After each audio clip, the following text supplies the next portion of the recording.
আসসালামু আলাইকুম। উইন্ডোজ 11 এর নতুন আপডেট চলে এসেছে, যা কিনা উইন্ডোজের দেওয়ার কথা না, কিন্তু তারপরে দিচ্ছে জোর করে আর কি।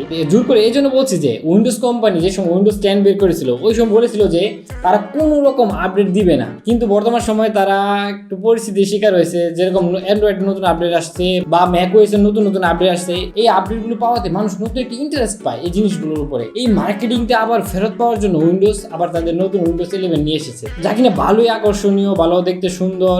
আজকে আমরা এটি কিভাবে আমরা ফ্রি আপডেট দিব ওইটি আমরা জানবো। ফ্রি আপডেটটা বলতে এই জায়গায় এই ব্যাপারটা একটু ট্রিকি হয়ে যায়। যেরকম উইন্ডোজ হোম ভার্সনটি আছে তারাই একমাত্র উইন্ডোজ 11 আপডেট দিতে পারবে। এর মানে এটি দাঁড়াইছে যে আপনার কাছে যদি উইন্ডোজ 10 এর 10,000 বা 20,000 টাকা দিয়ে কিনা হোম ভার্সনটি থাকে তাহলে আপডেট করতে পারবে। কিন্তু আমরা অনেকে জানি না যে আমাদের ল্যাপটপের মাঝে অরিজিনাল উইন্ডোজ রয়েছে, কারণ বর্তমান সময়ে অনেক কোম্পানি তাদের নিজস্ব কম্পিউটারে অরিজিনাল উইন্ডোজ গুলো দিয়ে থাকে। উইন্ডোজ 11 এর মাঝে কিছু কিছু সমস্যা রয়েছে, যা আমরা উইন্ডোজ 11 এর এই আপডেটের ধাপগুলো জানানোর পরে আমরা ওই বিষয় নিয়ে আলোচনা করব। অবশ্যই ভিডিও ওই শেষ পর্যন্ত দেখবেন। সো লেট না করে আমাদের আপডেটের কার্যক্রম শুরু করা যাক। এই আপডেটটি একটু অন্যরকম, নর্মাল আপডেটের মতো না যে আপনি গেলেন আপডেট হলো আনইনস্টল করে ফেলেন, এরকম না। একটু পরিশ্রম করতে হবে। আর প্রথমে আপনি সেটিং অপশনে যেতে হবে অবভিয়াসলি।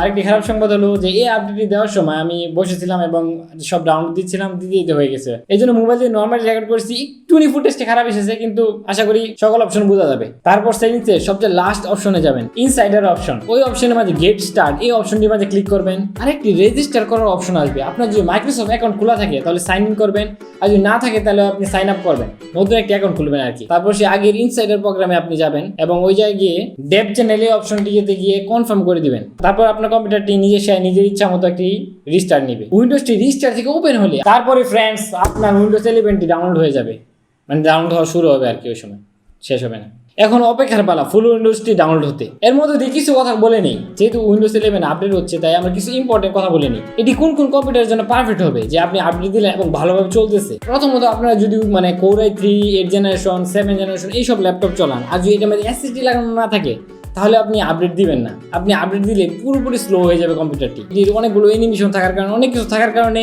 এটি কম পাওয়ারফুল কম্পিউটারের জন্য অনেক ভারী হয়ে যায়, চলাতে একটু কঠিন হয়। মনে করেন আমার Core i3 8 জেনারেশনের একটি ল্যাপটপের মাঝে এটি আমি ইনস্টল দিয়েছি এবং এটি ইনস্টল দেওয়ার পরে আমি ইনস্ট্যান্টলি কিছু পারফরমেন্স ড্রপ আমি দেখেছি। যে এটি কাজ করলে একটু পরে কাজ করে, এটি আগে যেরকম ভাবে কাজ করতো ওইরকম ভাবে করছে না। এর কারণ হচ্ছে এটি যাতে যে পরিমাণ প্রসেসিং পাওয়ারের প্রয়োজন হয় তা এইসব ছোটখাটো ল্যাপটপের মধ্যে থাকে না। এই জন্য আমি রেকমেন্ড করবো যে আপনার কাছে যদি পাওয়ারফুল কম্পিউটার থাকে বা মোটামুটি ধরনের পাওয়ারফুল ল্যাপটপ গুলো থাকে, Core i5 এসএসডি লাগানো আছে, যদি না লাগানো থাকে তাহলে আপনি এটি কোনোভাবে আপডেট দিবেন না, তাহলে আপনার ল্যাপটপ বা কম্পিউটার গুলো পুরোপুরি হ্যাং হয়ে যাবে। তাহলে এটি হলো মূল কথা। ফুল ডাউনলোড হওয়ার পরে বলবে আপনি রিস্টার্ট করার জন্য কম্পিউটারটি, এবং কম্পিউটার রিস্টার্ট করে নিলে যখন আপনার কম্পিউটারটি চালু হবে তখন আপনি নতুন চকচকা উইন্ডোজ 11 পাবেন। আর এটি যেহেতু বেটা ভার্সন না, এটি একটি অ্যাডভান্স ভার্সন, তাহলে এটির মাঝে কিছু না কিছু ল্যাগ আপনি অবশ্যই লক্ষ্য করবেন। অবশ্যই আমি যেটি বলেছি যে এই উইন্ডোজটি ওই সময় আপনি ইনস্টল করবেন আপনার ল্যাপটপে বা কম্পিউটারে যখন আপনার কাছে অতিরিক্ত মাস্টার পাওয়ার থাকবে। আশা করি আপনাদের এই ভিডিওটি ভালো লেগেছে। যদি ভালো লেগে থাকে তাহলে অবশ্যই লাইক করুন,